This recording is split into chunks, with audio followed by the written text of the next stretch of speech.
This is Digital Perspectives with Brad Kimes. Subscribe for new content notifications. Now, here's Brad Kimes. Come on in.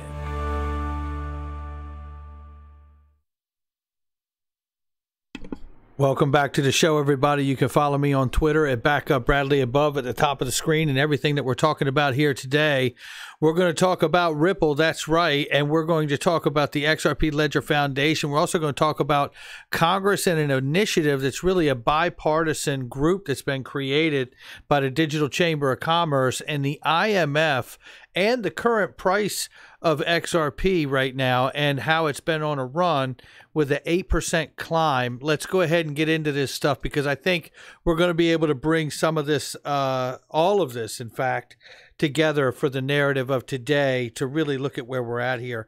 The next step for XRP and Ripple, the company. Let's go ahead and take a look at what we got here. And before we get started, shout out to Senior XRP. This episode is brought to you by Unstoppable Domains. I want to celebrate some of you that have great domain names that you've bought with the .cryptos. And he has US Gold Standard .crypto, Miami Luxury Living .crypto, and South Florida Properties .crypto. Congratulations to Senior XRP. I want to congratulate myself and celebrate and tell everybody I bought Doggyblog .crypto, petblog.crypto, catblog.crypto. Notice I stay with the blogging, right? I bought Hollywood Celebrities .crypto and hollywoodblog.crypto, I believe it is, or hollywoodcelebrityblog.crypto. So you see how I'm thinking there. It's to give you ideas on that stuff when you go and you try to find domain names that you like. I'm thinking about travel. I'm thinking about things people cover in their own blogs where they could really, really make money, and then that may have value to them. And it certainly doesn't seem like that would be a trademark infringement or copyright infringement either. So really excited about those names, and shout out to Senior Frog. Let's get into this thing. So we start today with really bad news. Bitcoin Ben has had his channel taken down for whatever reason, and I know that I have personally have dealt with this when YouTube has wrongfully suspended and blacked out my channel.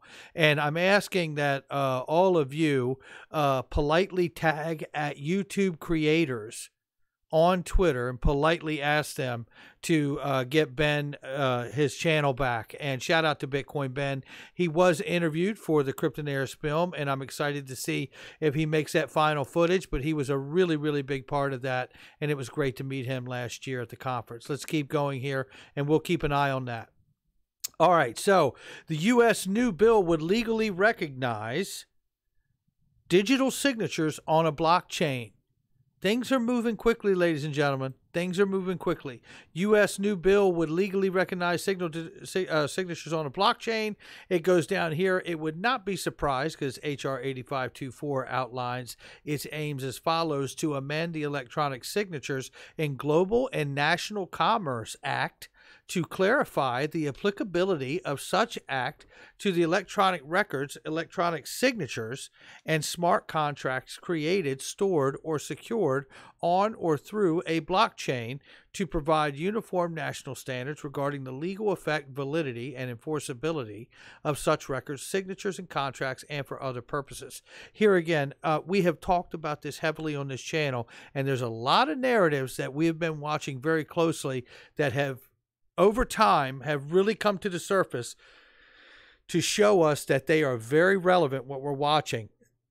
What you see here has larger implications because this is about liability issues. You know, if somebody wanted to back out of a contract and it's not technically anywhere written that it is legally binding on a blockchain to have your signature on there, then they may be able to argue their way out of that in a court case. So this is where they make these adjustments and amendments to certain acts or pieces of legislation to encompass the blockchain crypto space and to be able to provide that kind of clarity, as we have talked about before. If you're going to send something, you have to make sure that there is accountability on that protocol or rail in which you're using. There's no question about it. So it looks like they're doing that here. We will keep you up to date. No surprise that Representative Darren Soto is involved in this, who has a long track record for developing and helping to pass blockchain-related legislation, just like the most recent piece of legislation that was 3 bills tucked into one that was put through with the help of him, Warren Davidson, Tom Emmer, and others that got that bill pushed through the House. We will see what happens when that also gets to the Senate as well. Let's keep moving because it's official. Chamber of Digital Commerce says Crypto for Congress is here.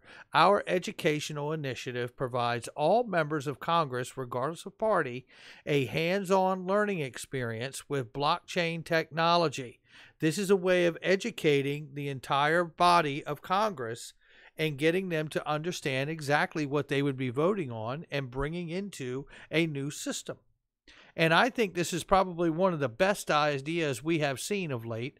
And I believe Perry Ann Boring has been a big part of putting this together there at the Chamber of Digital Commerce. Shout out to her. And shout out to Representative Tom Emmer, who has absolutely been a huge advocate as well for the cryptocurrency blockchain space. And he knows XRP is not a security. He even said so. So, I mean, that to me is just exciting. So, all the way around, you see the initiative to get Congress hipped up to be able to create these kinds of platforms or little programs, however you want to look at this, to be able to continue online education, to be able to let everyone know exactly what it is they'll be voting for and what the upside of all of this is, as well as any cons that got to be dealt with. So here we go is the actual site itself, Crypto for Congress, educational initiative aimed at expanding the use and adoption of digital assets among congressional candidates, elected leaders, and engaged citizens. That, to me, is a really, really good idea. Really good idea. Now, let's change gears here a little bit because looking at XRP surging more than 8% in 24 hours, what I wanted to point out about this is simply this, is if we look at the current price right now of XRP, 24 cents, and we know that it pulled back from this morning a bit. But the reality is if you look here, Bitcoin this morning was at like 0.8%. It's now at 0.6%. XRP running a little stronger than that right here at 1.3%. And again, to the point of the post that we just looked at here, thank you to Steve Gould-Bronson, XRP surges more than 8% in 24 hours. BTC, Bitcoin, remained at 0.8% while that entire move happened. Now, I just wanted to point that out, not to say that Bitcoin's not good. I'm long on Bitcoin, but what I'm suggesting here is that we may be seeing some payment rails be tested through this, and the push that we've seen from XRP is coming from XRP and potential use case here.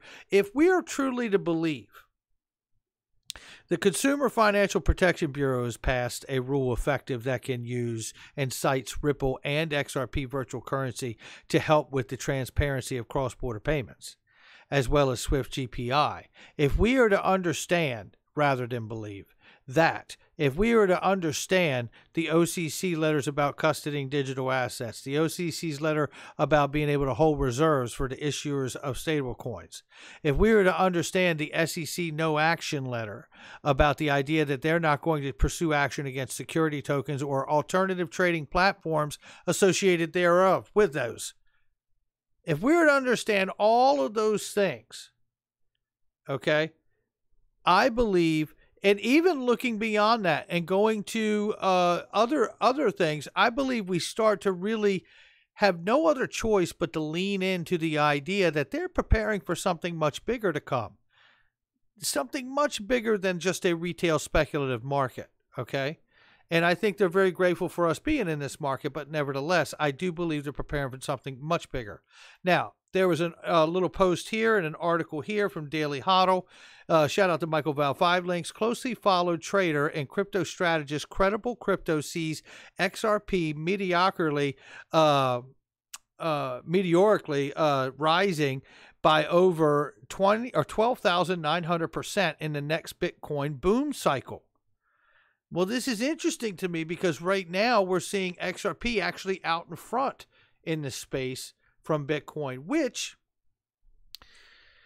look, it could be something small and it's not a narrative. But the reality is, if it develops to where it shows itself to be a narrative, what we could be seeing here is Bitcoin obviously has found its lane as a store of value, right? We could be seeing XRP beginning to find its lane by becoming that utility token, that bridge currency that people talk about for years. The actual application of the asset, the actual use case utility of the token being tested and put to use to some small degree to where it's able to move the price in these particular moments. And maybe it is a bit of foreshadowing of where we're going. To point out to this article, it actually talks about the next boom cycle of Bitcoin. And I was just, as, offering some other sides and perspectives to this. It says, keep it real. XRP price is not predetermined. XRP is not backed by gold. XRP will not reach the prices that Bitcoin has. XRP will not replace the dollar, but it doesn't need to do any of these things to make you and me life-changing money over the next 3 years, the article says. Not financial advice from me, just reading the article. Now, all I'll say here is they do call for between a $20 and $30 before the current bull market expires, and they highlight where it's gone up before in the past, and they talk about another trader who says he wouldn't put all his money in it just because of the fact that the escrow's there, and he obviously doesn't understand much about the escrow. But that's okay, because I know Peter Brandt's a good chart reader, good technical analysis person. You can't know everything. But the reality is here is this. For one, I personally disagree that it can be backed by gold. I mean, not backed by gold, but it can go $10,000 or higher, knowing what the use case is. And XRP will not replace a dollar. I agree with that. I believe it will complement all the dollars of the world.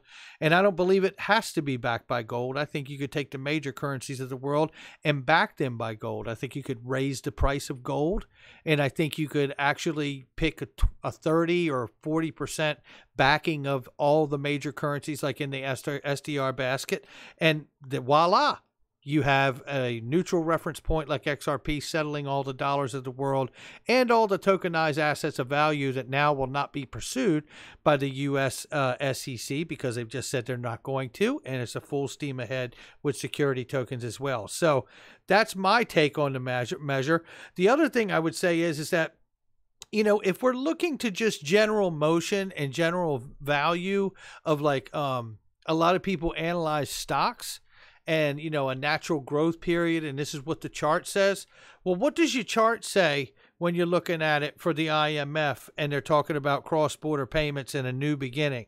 And then you read through it and everybody says, oh, you know what? There's some big names there, but I don't see Ripple or XRP in there. You're right. You don't see Ripple or XRP in there at the IMF meeting on October 19th about a new beginning for cross-border payments. But let me tell you where you do see it. You see it in the PDF file that the IMF put out just a couple months ago when they talked about risk specific to payment service providers other than payment systems overseen by FRB are not fully addressed by dedicated regulatory requirements. And in this is where they highlight FSOC, the Treasury Department regulatory agency that can oversee and make systemic important designations of important financial market utilities, such as what's described here, a little thing called RippleNet. In an IMF document. That's right. And it goes on further down here to even highlight it even more because it's actually right up here and here. RippleNet is designed as a wholesale payment system without being subject to payment-specific requirements other than requirements posed by banks. There is, however, some limited scrutiny. FinCEN and the Federal Reserve, there's no dedicated regulatory regime for new types of digital services. They literally could choose to assign this oversight to an agency that's already there, that already exist, just the way that they did with cell phones in Brian Brooks' analogy from the OCC, when he said that the FCC was notified about cell phones and the creation of cell phones, and they didn't need to create a new standards body for cell phones. They just notified the FCC. They came up with the framework they needed, and you know what we have today? Tons of cell phones. All kinds of cell phones, just like all kinds of cryptos. right? So the reality is they just need to pick the agency they want to attach this to, whether it's FinCEN, FSOC, the CFTC, whatever it is, and let's go ahead and do that, whatever that is, and get that clarity we need so we can go off to the races. But my interesting thing here is when you look at all of these recommendations of RippleNet in here for the ability to help, and it shows the example of how MoneyGram was an example about how it could work in the traditional payment messaging system versus what they are doing now. It goes through and talks about every bit of that. And basically, you know, this is the International Monetary Fund. So what does your little charts say about the idea if that the world is to decide tomorrow morning, you know what, we are going to use RippleNet. With all those partners and banks and financial institutions and small, medium enterprises, payment providers, we're doing it. And effective, voila, whatever date, we will begin processing it. And the right regulatory agencies have all come out and sprinkled their anointing oils on it. And here we go. What say your little technical chart about that? That's what we have to keep in mind, because that's exactly what we're dealing with here. This is not another Amazon. This is not another Apple. This is Ripple. And Ripple is doing something brand new. They're not putting a Band-Aid. They're not rebuilding the old system. They've built a new one. And the new one actually offers a new kind of money or commodity that can have a stable coin as money off of it. So however you want to look at it, that's what we're truly dealing with here. And in mind to that, I want to move on to this, because this is a clip that came from Digital Asset Investor. Shout out DAI. But I believe we are watching the final stages of what he describes right now with the XRP Ledger Foundation and other moves. And you know what? Hashtag Zero Doubt is right, because I couldn't say it any better. So I'm going to let him say it. And now I'm going to let Heath Tarbert say it. Here we go. Let's listen to this clip. Is it a security, first and foremost? And if it's not a security, it is most likely a commodity. And so that is the initial sort of test. What I will say is the interesting thing, unlike other kinds of investment contracts, is a digital asset can transform itself throughout time. So you can have a situation where something in an initial coin offering is very much a security, but over time the system becomes more and more decentralized. The enterprise that originally sort of sponsored the currency is no longer in the fore. The thing is sort of running itself. There's an intangible value, that's there. So you can have things that actually switch back and forth. You could also imagine a scenario where something is very much decentralized, but then all of a sudden, there's a pullback. The company gets more involved in it. It starts to look more like a common enterprise where profits are derived from the activity of others, thereby meeting the Howey test. But I think all things being equal, if you approach it as, is this a security? And if you come to the conclusion it's not with the SEC, it's most likely going to be a commodity. Well, let's listen to this part going here. Sponsored, the currency is no longer in the fore. The thing is sort of running itself. Sort of sponsored, the currency becomes more and more decent. Offering is very much a security, but over time the system becomes more and more decentralized. The enterprise that originally sort of sponsored the currency is no longer in the fore. The thing is sort of running itself. The industry or company is no longer in the fore that helped sponsor the product, and now they've pulled back, right? Does that sound like Ripple and the new XRP Ledger Foundation like DAI was talking about? Because it does to me. It does to me. And it sounds like the next step for Ripple and XRP. This sounds like the next step for XRP, as is, I would imagine, an IPO sometime in the not too distant future for Ripple. This is where I believe we really are. Look, whether it's a lot of money you've invested or a little bit of money, if you're a retail speculator, to me, you know what that means in my eyes? You don't have enough money to be called a venture capitalist. But you're in this space, and you've been in this space, and you've been here through all the fun, and you listen to the videos every day. Right? We all catch hell for one reason or another, but the reality is you haven't left. And you haven't stopped buying in on your own terms. And good for you. because I'm not here giving financial advice either. This is about an education. And I don't mean from me to you, but in no way, shape, and form. When I say that this channel is about education, this channel is about me getting educated and sharing with you my learning process along the way and trying to show you what I've picked up along the way. And then in turn, you guys give it back to me because you're some of the smartest people I've ever come across when I look at the comment section and DMs that I get. And I'm like, oh my gosh, these people are incredible. You know, this is a self-fulfilling thing, I believe, that has really grown into a beautiful back and forth on this channel between the audience and myself. And I tell you something, what I'm learning and what I see now actually defies the natural growth of a company, because what we're actually talking about is introducing a new commodity and or currency to the world. And by the way, these things like RippleNet and XRP have been cited by governments like the U.S. government and the Consumer Financial Protection Bureau as a solution that has been put into an effective rule already today. Going international, you see RippleNet has been cited as a solution to cross-border payments. And FSOC recommended to give it the designation it needs so the world can go ahead and use it.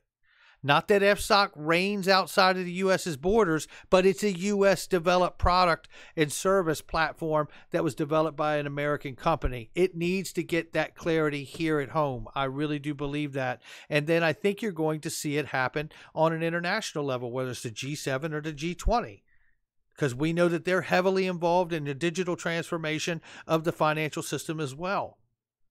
All in all, I would just say, be very careful and be very wary of anyone who says that it can't happen to where we see a sudden price shock or a price movement just because of the fact that we are dealing with something much different than just the natural order or natural growth of a company. This is the introduction of a new asset to the world, albeit currency or a commodity. When they decide to use this, and they all want to, because I haven't heard one time as of yet, anybody from the OTC counter giving back the XRP. It's the damnedest thing, isn't it? All right, that's going to do it for me. Make sure you keep your eyes open out here. There's a lot happening, and it's been over just the last 40 days, 45 days or so. We have seen more regulation than I've seen in the entire 3.5, almost 4 years that I've been invested in this market.